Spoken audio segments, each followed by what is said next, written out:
My life, not great, not terrible technically, just shuffly, literally. I shuffled, slowly, brains, gone, motivation zero except when hungry, then motivation through the roof. I mostly wandered the graveyard, peaceful, in a dead sort of way, plenty of friends, quiet friends, very quiet. We didn't talk much or think much, mostly moaned. It was a whole thing. One day shuffling along, same old, sun low, casting long shadows, spooky even for me. Then a flash of fur, something alive and moving fast. I groaned loudly, not from hunger, though that was there too. No, from the effort of looking where I was going for once, tripped on a headstone. Don't tell Gary.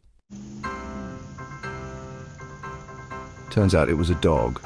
Small, brown and white, wagging its tail like crazy. It barked at me, high-pitched, happy yaps. Not scared at all, weird dog. Dog circled me, yipping. I tried to ignore it.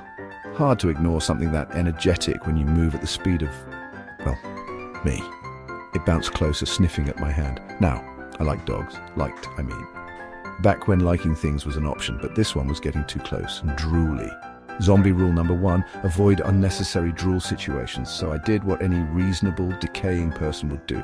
I flailed. My hand shot out, more of a pathetic wave, really, and oh no, it connected, right on the dog's nose.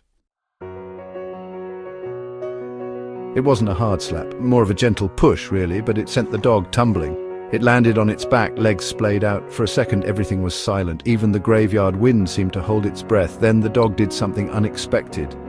It whined, a tiny, pitiful sound. And did that dog just giggle?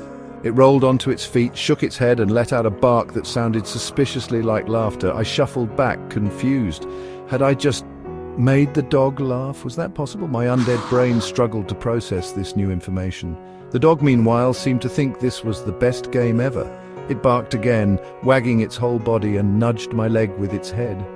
This time I didn't flinch. I looked down at the dog, this tiny ball of fur and energy, and felt something tug at the empty space where my heart used to be. It was nice.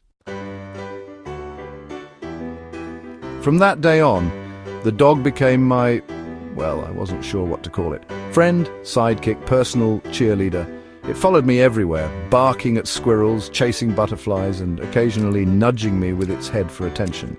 It didn't judge my slow movements or my unfortunate dietary restrictions.